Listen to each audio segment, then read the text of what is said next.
അസ്സലാമു അലൈക്കും വറഹ്മത്തുള്ളാഹി വബറകാതുഹു. ബിസ്മില്ലാഹിർ റഹ്മാനിർ റഹീം. അൽഹംദുലില്ലാഹി റബ്ബിൽ ആലമീൻ. സ്നേഹ ബഹുമാനം നിറഞ്ഞ സത്യവിശ്വാസികളെ ഉമ്മമാരെ, അല്ലാഹു തആല നമ്മളെല്ലാവരെയും ഖൈറിൻ്റെ അഹ്ലുകാരിൽ ഉൾപ്പെടുത്തട്ടെ. നമ്മുടെ പ്രയാസ പ്രശ്നങ്ങൾ പടച്ചവൻ മാറ്റിത്തരട്ടെ, ആമീൻ.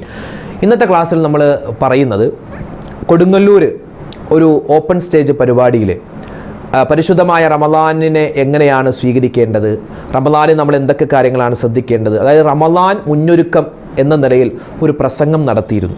അപ്പോൾ അതിൻ്റെ പ്രസക്തമായ ചില ഭാഗങ്ങൾ ഇൻഷാ അല്ലാഹ് ഇന്നത്തെ ക്ലാസ്സിൽ നമുക്ക് കേൾക്കാം. അതോടൊപ്പം തന്നെ നമ്മളിലേക്ക് പരിശുദ്ധമായ റമളാൻ കടന്നു വരികയാണ്. അപ്പോൾ ആ കടന്നു വരുന്ന റമളാനിനെ എങ്ങനെയാണ് നല്ലതുപോലെ സ്വീകരിക്കേണ്ടത്, പ്രയോജനപ്പെടുത്തേണ്ടതെന്നൊക്കെ ഇന്നത്തെ ക്ലാസ്സിൽ, ഇന്നത്തെ പ്രഭാഷണത്തിൽ നമുക്ക് കേൾക്കാം. അല്ലാഹു തആല നമ്മുടെ സദസ്സിനെ സ്വീകരിക്കട്ടെ, ആമീൻ. വിശുദ്ധമായ റമളാൻ മാസം കടന്നു വരുമ്പോ ഉസ്താദുമാരെല്ലാം നമുക്ക് ഓതിത്തരുന്ന ഒരു ആയത്തുണ്ട്. വിശുദ്ധമായ സൂറത്തുൽ ബഖറയുടെ 183-ാമത്തെ ഒരു ആയത്ത്. എന്താ ആയത്തിൽ അല്ലാഹു പറയുന്നത്? യാ അയ്യുഹല്ലദീന ആമനൂ കുതിബ അലൈക്കുമുസ് സിയാമു കമാ കുതിബ അലല്ലദീന മിൻ ഖബ്ലികും ലഅല്ലകും തത്തഖൂൻ. അല്ലയോ മുഅ്മിനീങ്ങളെ, വിശുദ്ധമായ റമളാൻ മാസം കടന്നു വരുമ്പോ ആ റമളാൻ മാസത്തിൽ നിങ്ങൾ നോമ്പ് പിടിക്കുന്നത് എന്തിനു വേണ്ടിയാണെന്നറിയോ? നമ്മളിൽ ചില ആളുകൾ നോമ്പ് പിടിക്കുന്നത് കൊളസ്ട്രോൾ കുറക്കാൻ വേണ്ടിയാണ്. 30 ദിവസം നോമ്പ് പിടിക്കുന്നതിനാ കുറച്ച് കൊളസ്ട്രോൾ ഇങ്ങോട്ട് കുറയട്ടെ, കുറച്ച് ഷുഗർ കുറയട്ടെ, യൂറിക് ആസിഡ് കുറയട്ടെ, അല്ലെങ്കിൽ 80 കിലോ ഉണ്ട് അതൊന്ന് 70 കിലോ ആക്കണം, 90 ഉണ്ട് അതൊന്ന് 72 ആക്കണം എന്നൊക്കെ മനസ്സിൽ വിചാരിച്ചാണ് പല ആളുകളും നോമ്പെടുക്കുന്നതെങ്കിൽ അതല്ല നോമ്പിന്റെ ലക്ഷ്യം, അതല്ല നോമ്പിന്റെ ലക്ഷ്യം. പരിശുദ്ധമായ റമളാൻ, ആ റമളാനിൽ നമ്മൾ പിടിക്കുന്ന നോമ്പിന്റെ പരമപ്രധാനമായ ലക്ഷ്യം അല്ലാഹുവിന്റെ വിശുദ്ധമായ ഖുർആൻ പറയുകയാണ്, ലഅല്ലകും തത്തഖൂൻ.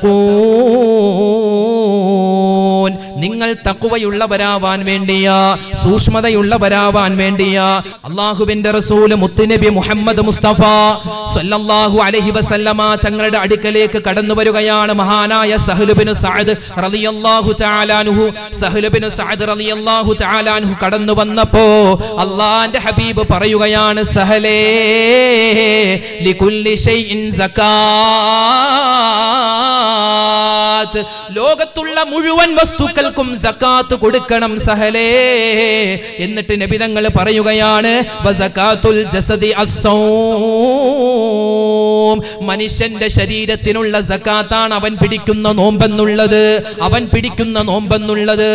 ഈ പരിശുദ്ധമായ റമളാൻ മാസത്തിന് എന്തുകൊണ്ടാണ് റമളാൻ എന്ന് പേര് വരാനുള്ള കാരണം, റമളാൻ മാസത്തിന് എന്തുകൊണ്ടാണ് റമളാൻ എന്ന പേര് വരാനുള്ള കാരണമെന്ന് മഹാനായ അനസ് തങ്ങളോട് ചോദിക്കുന്ന സമയത്ത് അല്ലാഹുവിന്റെ ഹബീബ് പറഞ്ഞു കൊടുക്കുകയാണ്, അനസേ ലിഅന്നഹു യഹ്രിഖുദ്ദുനൂബ്. റമളാൻ എന്ന് പറഞ്ഞാൽ, പരിശുദ്ധമായ റമളാൻ എന്ന് പറഞ്ഞാൽ അത് പാപങ്ങളെ കഴുകിക്കളയുന്ന മാസമാണെന്നല്ല നബി തങ്ങൾ പറഞ്ഞത്, അത് പാപങ്ങളെ മായ്ച്ചു കളയുന്ന മാസമെന്നുമല്ല നബി തങ്ങൾ പറഞ്ഞത്. മനുഷ്യൻ ചെയ്യുന്ന തിന്മകളുണ്ടല്ലോ, ആ തിന്മകളെ തുടച്ചു കളയും എന്നുമല്ല അല്ലാഹുവിന്റെ ഹബീബ് പറഞ്ഞത്. മനുഷ്യൻ ചെയ്യുന്ന തെറ്റുകൾ, അവൻ ചെയ്യുന്ന പാപങ്ങൾ, അവൻ ചെയ്യുന്ന ദോഷങ്ങൾ, അവൻ ചെയ്യുന്ന തിന്മകൾ എല്ലാം കരിച്ചു കളയുന്ന മാസം അനസേ പരിശുദ്ധമായ റമളാൻ എന്ന് അല്ലാഹുവിന്റെ ഹബീബ് മുത്തുനബി മുഹമ്മദ് മുസ്തഫ സല്ലല്ലാഹു അലൈഹി വസല്ലമ തങ്ങൾ പറയുകയാണ്, എന്റെ ശബ്ദം കേൾക്കുന്ന ഉമ്മമാരെ, ഉപ്പമാരെ, പരിശുദ്ധമായ റമളാൻ നമ്മളിലേക്ക് കടന്നു വരികയാണല്ലോ. അല്ലാഹുവിന്റെ ഹബീബ് പറയുകയാണ്, വിശുദ്ധമായ റമളാൻ മാസം കടന്നു വരുമ്പോ, ആ റമളാൻ കടന്നു വരുന്നതിന് മുമ്പ്, ആ റമളാൻ മാസം കടന്നു വന്ന് ആ പരിശുദ്ധമായ നോമ്പ് പിടിക്കുന്നതിന് മുമ്പ്, ആ റമളാനിലുള്ള തറാവീഹ് നിസ്കരിക്കുന്നതിന് മുമ്പ്, ആ പരിശുദ്ധമായ റമളാനിൽ നമ്മൾ ഖുർആൻ ഓതുന്നതിന് മുമ്പ്, ഇഅ്തികാഫ് ഇരിക്കുന്നതിന് മുമ്പ്, നോമ്പ് തുറപ്പിക്കുന്നതിന് മുമ്പ്, അതുപോലെ സ്വതക്ക ചെയ്യുന്നതിന് മുമ്പ് അല്ലാഹുവിന്റെ റസൂൽ പറയുകയാണ്, നിങ്ങൾക്ക് നരകത്തിൽ നിന്നും മോചനം വേണോ, നരകത്തെ തൊട്ടുള്ള കാവൽ വേണോ, പരിശുദ്ധമായ റമളാൻ മാസം കടന്നു വരുന്നതിന് മുമ്പേ നിങ്ങൾക്കതിന് വലിയ ഒരു അവസരമുണ്ട്. എന്നിട്ട് അല്ലാഹുവിന്റെ ഹബീബ് പറയുകയാണ്, മൻ ഫരിഹ ബിദുഖൂലി റമളാൻ നമ്മളെങ്ങാനും ഈ ഒരു സമയത്ത് നമ്മുടെ മനസ്സിൽ കരുതുകയാണ്, എന്താ അള്ളാന്റെ ഹബീബ് പറയുന്നത്, പരിശുദ്ധമായ റമളാൻ മാസം കടന്നു വരുന്നതിൽ ഏതെങ്കിലും ഒരു മനുഷ്യൻ സന്തോഷിച്ചാൽ, റമളാൻ കടന്നു വരികയാണല്ലോ, വിശുദ്ധമായ നോമ്പ് വരികയാണല്ലോ, എനിക്ക് ഒരുപാട് ഖത്മുകൾ തീർക്കണം, എനിക്ക് ഒരുപാട് ഖുർആൻ ഓതണം, എനിക്ക് ഒരുപാട് സ്വതക്ക ചെയ്യണം, എനിക്ക് ഒരുപാട് നേരം പള്ളിയിൽ ഇഅ്തികാഫ് ഇരിക്കണം, എനിക്ക് ഒരുപാട് സുന്നത്ത് നിസ്കരിക്കണം, തസ്ബീഹ് പറയണം, തക്ബീർ പറയണം, സ്വലാത്ത് പറയണം എന്നെങ്ങാനും ഏതെങ്കിലും ഒരു ഉമ്മയോ ഏതെങ്കിലും ഒരു വാപ്പയോ മനസ്സിൽ കരുതിയാൽ, പരിശുദ്ധമായ റമളാൻ മാസം വരുന്നു എന്ന സന്തോഷ വാർത്ത മനസ്സിൽ കൊണ്ടുവന്ന നബി തങ്ങൾ പറയുകയാണ്, ഹറമല്ലാഹു ജസദഹു അലൻ നീറാൻ, അവന്റെ ശരീരമുണ്ടല്ലോ, അവന്റെ ശരീരത്തെ അല്ലാഹു തആല കത്തിക്കാളുന്ന നരകത്തിൽ നിന്നും മോചിപ്പിക്കുന്നതാണെന്ന് ലോകത്ത് ഇതുവരെ കളവ് പറയാത്ത ആദരവായ മുത്തുനബി മുഹമ്മദ് മുസ്തഫ സല്ലല്ലാഹു അലൈഹി വസല്ലമ തങ്ങൾ പറയുകയാ, റമളാൻ വരണ്ട, റമളാൻ വരുന്നതിന് മുമ്പ് 13 ദിവസം കഴിഞ്ഞാൽ റമളാൻ വരും, അൽഹംദുലില്ലാഹ് എനിക്ക് ഒരുപാട് പേരെ നോമ്പ് തുറപ്പിക്കണം, എനിക്ക് ഒരുപാട് ഖത്തം തീർക്കണം, അങ്ങനെ ചിന്തിച്ച് മനസ്സിൽ ഒരു സന്തോഷം വന്ന നരകത്തിൽ നിന്നും മോചനമാണെന്ന നമ്മൾ ഇപ്പോഴേ ചിന്തിക്കുന്ന എന്താ അറിയോ, നമ്മൾ ചിന്തിക്കും, പടച്ചോനെ നല്ല മാർച്ച് മാസം നല്ല വെയിൽ, ഈ സമയത്താണോ നോമ്പിന് വരാൻ പറ്റിയത്, നമ്മൾ അങ്ങനെ ചിന്തിക്കുന്നത്. ഇപ്പോഴേ ഞാനൊക്കെ പറയാൻ തുടങ്ങി, ഈ പ്രാവശ്യം നോമ്പ് ഭയങ്കര കഷ്ടമായിരിക്കും, ഭയങ്കര പ്രയാസം, ഭയങ്കര വെയിലാണ്, ചുട്ടുപൊള്ളുന്ന വെയിലാണ്, നമ്മുടെ മക്കളൊക്കെ ആ നോമ്പ് പിടിച്ചായിരിക്കും ഒരു പക്ഷേ പരീക്ഷയ്ക്ക് പോകുന്നത്. അല്ലാഹ് നമ്മുടെ മക്കളുടെ എല്ലാവരുടെയും പരീക്ഷകൾ അല്ലാഹു എളുപ്പത്തിലാക്കി കൊടുക്കുമാറാവട്ടെ. അല്ലെ, 1ാം ക്ലാസ് മുതൽ ഇങ്ങോട്ട് എണ്ണിയാൽ 10ാം ക്ലാസ്, +1, +2, ഡിഗ്രി, PG എല്ലാവരുടെയും പരീക്ഷകൾ അല്ലാഹു തആല എളുപ്പത്തിലാക്കി കൊടുക്കുമാറാവട്ടെ. അവർക്ക് അല്ലാഹു തആല പഠിക്കുന്നതിനനുസരിച്ച് എഴുതാനുള്ള തൗഫീഖ് അല്ലാഹു കൊടുക്കുമാറാവട്ടെ. പല ആളുകളും ഉസ്താദ് ദ്വാരം ഇനി പഠിക്കൊന്നും വേണ്ട. ചില ആളുകളുണ്ട് ഉസ്താദിന്റെ അടുക്കലും പേന മന്ത്രിക്കാൻ വരും, മന്ത്രിക്കണ്ടെന്നും പറയുന്നില്ല, പേന മന്ത്രിക്കാൻ വരും. എന്നിട്ടോ പരീക്ഷ എഴുതിയിട്ട് തിരിച്ചു വരുമ്പോൾ എങ്ങനെ ഉണ്ടാകുന്ന പരീക്ഷ, ഉസ്താദിന്റെ മന്ത്രിക്കൽ അങ്ങോട്ട് പോരാ, എന്നാ ഇവൻ പഠിക്കാനിട്ടല്ല, മറിച്ചോ ഇതേ ഉസ്താദിന്റെ മന്ത്രം അങ്ങോട്ട് പോരാ, ഈ പേന വെച്ച് അങ്ങോട്ട് എഴുതാൻ പറ്റില്ല. അപ്പൊ പഠിക്കുന്നതോടൊപ്പം തന്നെ അള്ളാഹുലേക്ക് ദുആരക്കണമെന്നാണ്. പഠിക്കുന്നതോടൊപ്പം തന്നെ പടച്ചോനെ ഞാൻ പഠിച്ചതൊക്കെ എനിക്ക് ഓർമ്മയിൽ നിർത്തി എനിക്ക് എഴുതാനുള്ള തൗഫീക്ക് നൽകണേ എന്നാണ് ദുആരക്കേണ്ടത്. അള്ളാഹു തആല നമ്മുടെ മക്കൾക്ക് എല്ലാവിധത്തിലുള്ള ഖൈറും സലാമത്തും ഏറ്റി കൊടുത്ത് അനുഗ്രഹിക്കുമാറാവട്ടെ. അങ്ങനെ പരിശുദ്ധമായ റമളാൻ മാസം കടന്നു വന്നാൽ നബി തങ്ങൾ പറയുകയാണ്, അവ്വലുഹു റഹ്മ വ ഔസതുഹു മഗ്ഫിറ വ ആഖിറുഹു ഇത്കും മിനന്നാർ. പരിശുദ്ധമായ റമളാൻ മാസത്തിന്റെ ആദ്യത്തെ 10 ദിവസങ്ങളുണ്ടല്ലോ, അത് പരിശുദ്ധമായ അള്ളാഹുവിന്റെ ഭാഗത്ത് നിന്ന് കിട്ടുന്ന റഹ്മത്തിന്റെ കാരുണ്യത്തിന്റെ 10 ദിവസങ്ങളാണ്. നമ്മളൊക്കെ എല്ലാ ദിവസവും പരിശുദ്ധമായ റമളാനിന്റെ ആദ്യത്തെ 10 ദിവസങ്ങളിൽ ദുആ ചെയ്യുമല്ലോ. എന്താണ് ദുആ ചെയ്യുന്നത്? അല്ലാഹുമ്മ അർഹംനി യാ അർഹമർ റഹീമീൻ. പടച്ച റബ്ബേ, എനിക്ക് നീ കരുണ തരണേ അല്ലാ, എനിക്ക് നീ കരുണ ചെയ്യണേ അല്ലാ എന്ന് നമ്മൾ എല്ലാവരും ദുആ ചെയ്യാറുണ്ടല്ലോ. എന്തിനാണ് നമ്മൾ ഇങ്ങനെ ദുആരക്കുന്നത്? എന്തിനാണ് അള്ളാഹുവിന്റെ കരുണയെ നമ്മൾ ചോദിച്ചു വാങ്ങുന്നത്? ഒരു ദിവസം മദീന പള്ളിയിലേക്ക് കടന്നു വരികയാണ് ലോകത്തിന്റെ നേതാവ് അഷ്റഫുൽ ഖൽഖ് നബി മുഹമ്മദ് മുസ്തഫ സല്ലല്ലാഹു അലൈഹി വസല്ലമ തങ്ങൾ കടന്നു വരുമ്പോ ഒരുപാട് സ്വഹാബിമാര് മദീനത്തെ പള്ളിയിൽ ഇരുന്നിട്ടതാ ഇഅ്തികാഫിൽ ഇരുന്നിട്ട് അവർ ഖുർആൻ ഓതുകയാ. കുറച്ച് സ്വഹാബിമാര് വട്ടം കൂടിയിട്ട് ദിക്ർ പറയുകയാ, കുറച്ചു പേര് സ്വലാത്ത് പറയുകയാ, കുറച്ചു പേര് നിസ്കരിക്കുകയാ. ആ സമയത്ത് അല്ലാഹുവിന്റെ ഹബീബ് ചോദിക്കുകയാണ്, സ്വഹാബാ നിങ്ങൾ ഒരുപാട് പേര് നിസ്കരിക്കുന്നുണ്ടല്ലോ, ഒരുപാട് പേര് ഖുർആൻ ഓതുന്നുണ്ടല്ലോ, ഒരുപാട് പേര് ദിക്റുകളും മറ്റ് തസ്ബീഹുകളും പറയുന്നുണ്ടല്ലോ, നിങ്ങൾ ചെയ്യുന്ന ഈ ഇബാദത്തുകൾ കൊണ്ട് നാളെ അല്ലാഹുവിന്റെ സ്വർഗ്ഗത്തിലേക്ക് നിങ്ങൾക്ക് കടക്കാൻ പറ്റുമെന്ന് നിങ്ങൾ വിചാരിക്കുന്നുണ്ടോ? ആ സമയത്ത് അല്ലാഹുവിന്റെ ഹബീബിനോട് ആ സ്വഹാബിമാര് പറയുകയാ, നബിയേ ഞങ്ങൾ ഞങ്ങൾ നിസ്കരിക്കുന്നത്, ഞങ്ങൾ നോമ്പ് പിടിക്കുന്നത്, ഞങ്ങൾ ഖുർആൻ ഓതുന്നത്, ഞങ്ങൾ സ്വതക്ക കൊടുക്കുന്നത്, ഞങ്ങൾക്കെല്ലാവർക്കും ആ സ്വർഗത്തിലേക്ക് കടക്കാൻ വേണ്ടിയാ, സ്വർഗത്തിൽ പ്രവേശിക്കാൻ വേണ്ടിയാണ് ഞങ്ങൾ ഇബാദത്ത് ചെയ്യുന്നത്. ആ സമയത്ത് അല്ലാഹുവിന്റെ ഹബീബ് പറയുകയാണ്, പറ്റില്ല സ്വഹാബ, ഇല്ല ഇല്ല സ്വഹാബത്തെ, ഇല്ല ഇല്ല സ്വഹാബത്തെ, നിങ്ങളുടെ ഇബാദത്തുകൾ കൊണ്ടൊരിക്കലും നിങ്ങൾ സ്വർഗത്തിലേക്ക് കടക്കില്ല. ഇല്ലാ റഹ്മതൻ മിനല്ലാഹ്, അല്ലാഹുവിന്റെ ഭാഗത്ത് നിന്നും കരുണയുണ്ടാവുണ്ട്. അല്ലാഹുവിന്റെ ഭാഗത്ത് നിന്നും കരുണ ഒന്നുകൊണ്ട് മാത്രമാണ് നിങ്ങൾക്ക് സ്വർഗത്തിലേക്ക് കടക്കാൻ പറ്റുകയുള്ളൂ. ആ സമയത്ത് സ്വഹാബിമാര് ചോദിക്കുകയാണ്, നബിയേ, ഞങ്ങളൊക്കെ അല്ലാഹുവിന്റെ കരുണ കൊണ്ടാണ് സ്വർഗത്തിലേക്ക് പോകുന്നതെങ്കിൽ നിങ്ങൾ എങ്ങനെയാണ് നബിയെ സ്വർഗത്തിലേക്ക് പോവുക? നിങ്ങൾ ചെയ്യുന്ന ഇബാദത്തുകൾ കൊണ്ടാണോ നബിയെ നിങ്ങൾ സ്വർഗത്തിലേക്ക് പോവുക എന്ന് ആ സ്വഹാബിമാർ നബി തങ്ങളോട് ചോദിക്കുന്ന സമയത്ത് അല്ലാഹുവിന്റെ ഹബീബ് പറയുകയാണ്, സ്വഹാബത്തേ, ഇല്ലാ അയ്യതഗമ്മദനി അല്ലാഹു മിൻ റഹ്മതി, അല്ലാഹു തആല അവന്റെ റഹ്മത്ത് കൊണ്ട്, അവന്റെ കരുണ കൊണ്ട് എന്നെ പൊതിഞ്ഞാലല്ലാതെ എനിക്കും സ്വർഗത്തിലേക്ക് കടക്കാൻ പറ്റില്ല സ്വഹാബ.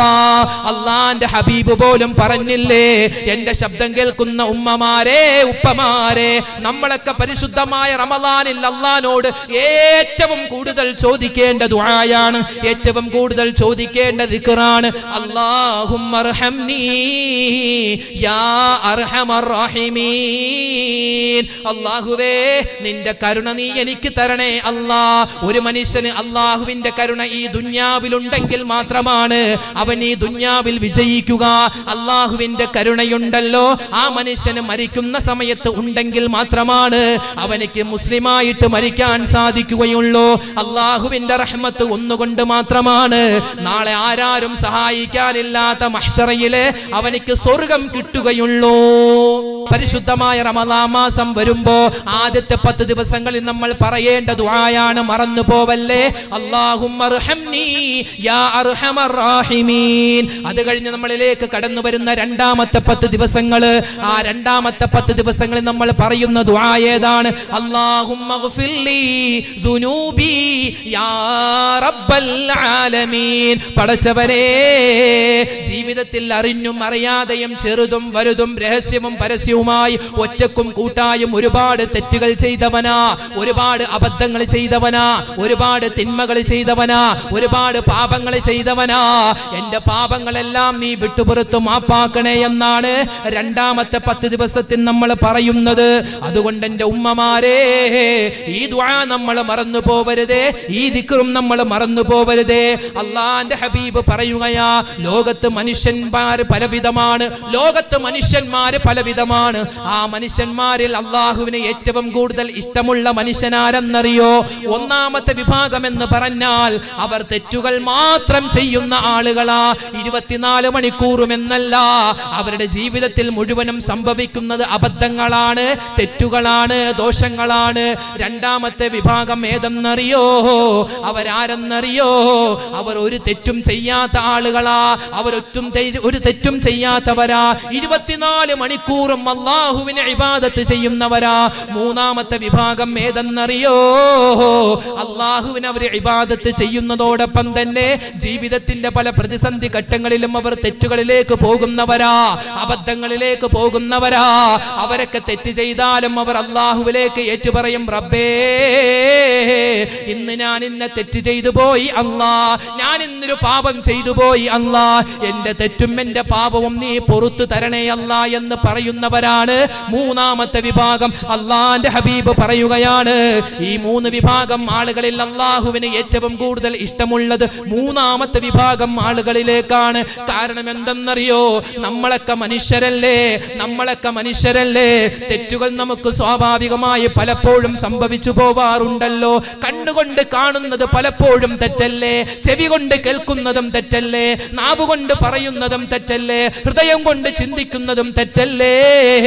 പക്ഷേ അങ്ങനെയൊക്കെ തെറ്റ് സംഭവിച്ചാൽ, പടച്ചവരെ എനിക്ക് തെറ്റ് പറ്റിപ്പോയി അല്ലാ, ഞാനിതാ തൗബ ചെയ്യുകയാണ്, ഞാനിതാ ഇസ്തിഗ്ഫാർ പറയുകയാണ് എന്ന് പറഞ്ഞിട്ട് അല്ലാഹുവിലേക്ക് തൗബ ചെയ്യുന്ന, അല്ലാഹുവിലേക്ക് ഇസ്തിഗ്ഫാർ ചെയ്യുന്ന ആളുകളാണ് അള്ളാഹുവിന് ഏറ്റവും കൂടുതൽ ഇഷ്ടമെന്ന് ലോകത്തിന്റെ നേതാവ് മുത്തുനബി മുഹമ്മദ് മുസ്തഫ സല്ലല്ലാഹു അലൈഹി വസല്ലമ തങ്ങൾ പറയുകയാ, ഒരു മനുഷ്യൻ ഇസ്തിഗ്ഫാർ പറഞ്ഞാൽ അവനിക്ക് കിട്ടുന്ന പ്രതിഫലം എന്തെന്നറിയോ?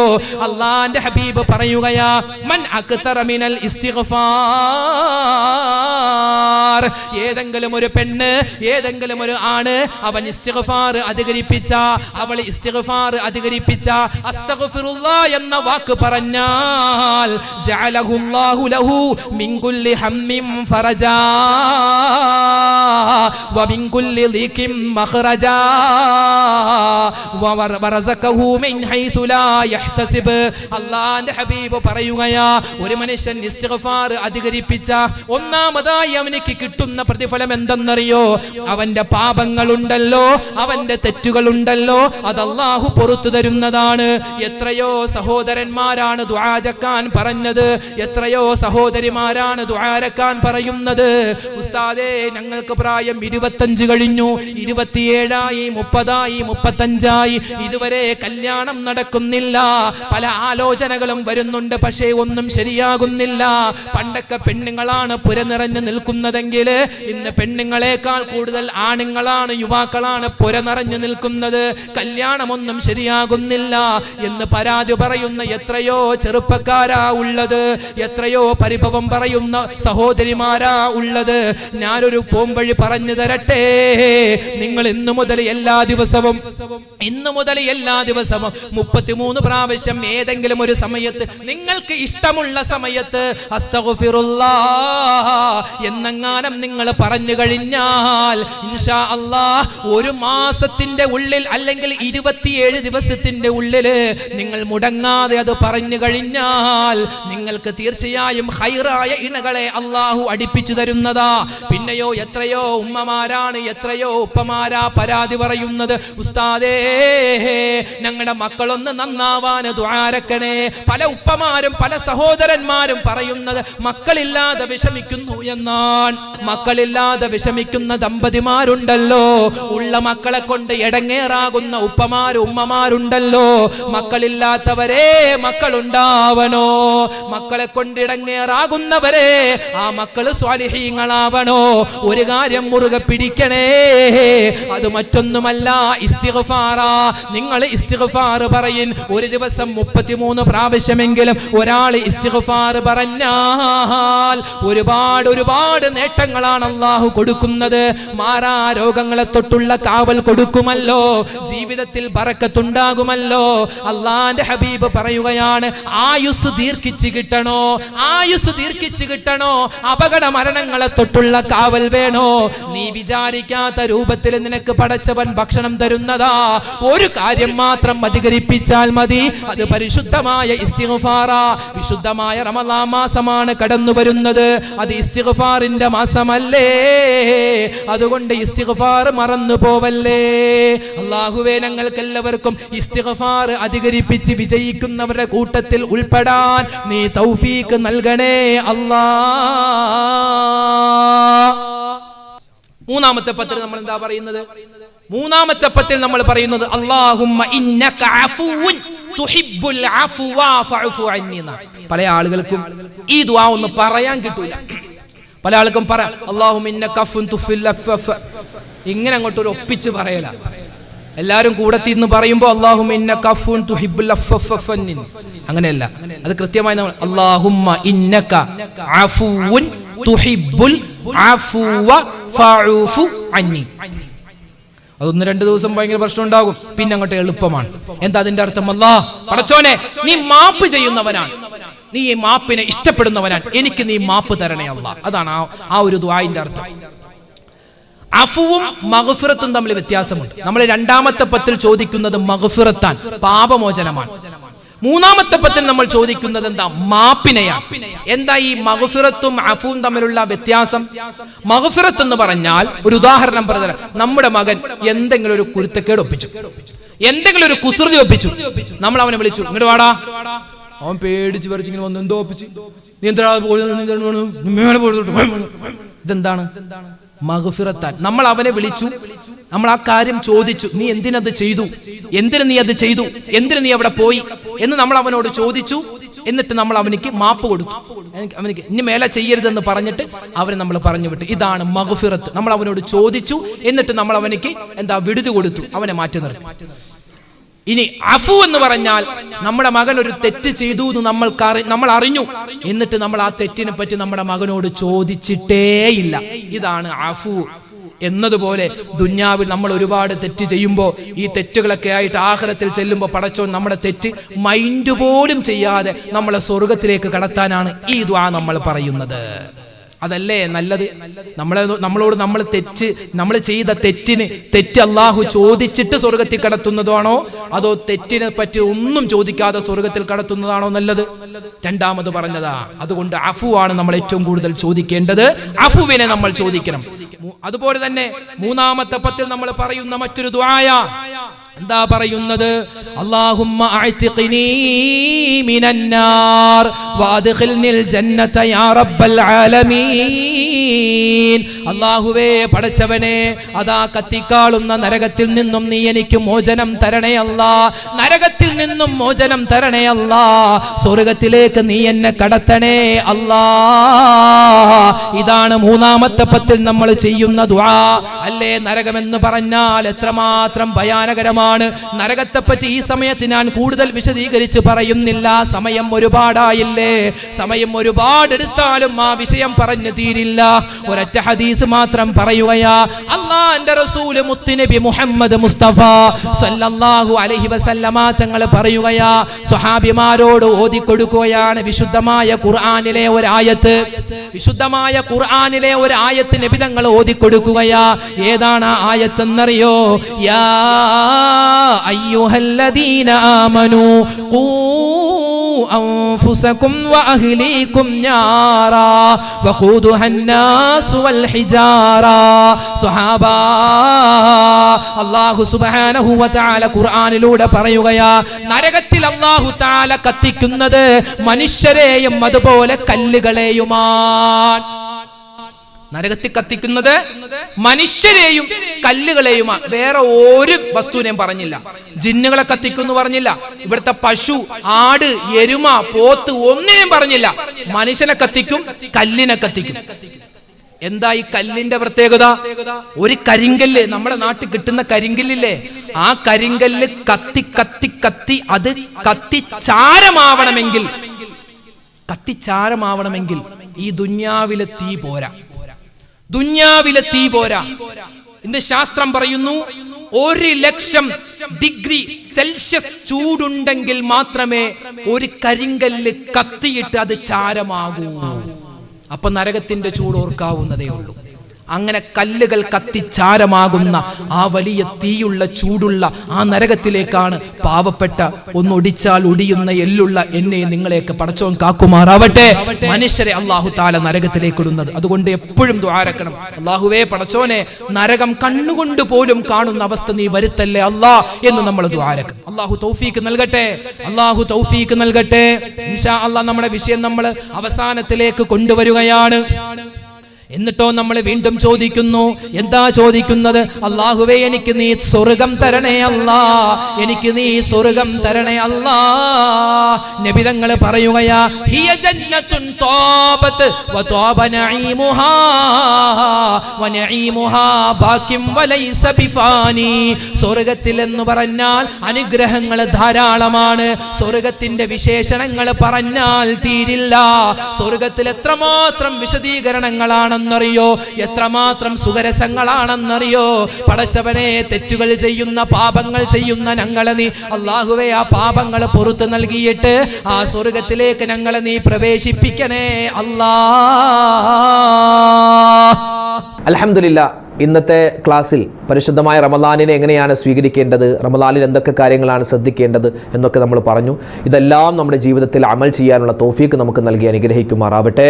ആമീൻ യാ റബ്ബൽ ആലമീൻ. ഒരുപാട് പേര് നമ്മളോട് ദുആരക്കാൻ പറഞ്ഞിട്ടുണ്ട്, ഒരുപാട് ആവശ്യങ്ങൾ നമ്മളോട് പറഞ്ഞിട്ടുണ്ട്. കമൻറ്റിലൂടെയൊക്കെ ഒരുപാട് പേരാണ് ദുആ ചെയ്യണം ഉസ്താദേ, ദുആരക്കണം. അതായത് നമ്മുടെ വീഡിയോ കാണുന്നതിന് മുമ്പേ തന്നെ അവർ ദുആ വസിയത്ത് എഴുതാൻ തുടങ്ങും. അൽഹംദുലില്ലാ, ഖൈറാണ്. അല്ലാഹു തആല ആരൊക്കെ ദുആ വസിയത്ത് പറയുന്നുണ്ട് എല്ലാവരുടെയും എല്ലാ പ്രതിസന്ധികളും പ്രയാസങ്ങളും ഈ പരിശുദ്ധ പരിശുദ്ധമായ ഷഅബാൻ മാസത്തിൻ്റെ ബറക്കത്ത് കൊണ്ട് അല്ലാഹു തആല മാറ്റിക്കൊടുക്കുമാറാവട്ടെ. എല്ലാ ഹലാലായ മുറാദുകളും അല്ലാഹു ഹാസിലാക്കട്ടെ. നമ്മുടെ മക്കളുടെയൊക്കെ പരീക്ഷകൾ വരുന്നു. അല്ലാഹു എല്ലാവരുടെയും പരീക്ഷകളെ എളുപ്പത്തിലാക്കി ഖൈറിലാക്കി കൊടുക്കട്ടെ. ഇൻഷാ അല്ലാഹ് നാളെ മറ്റൊരു വിഷയമായിട്ട് നമുക്ക് കാണാം. അല്ലാഹു നമ്മളെ അനുഗ്രഹിക്കട്ടെ. ആമീൻ. അസ്സലാമു അലൈക്കും വറഹ്മത്തുള്ളാഹി വബറകാതുഹു.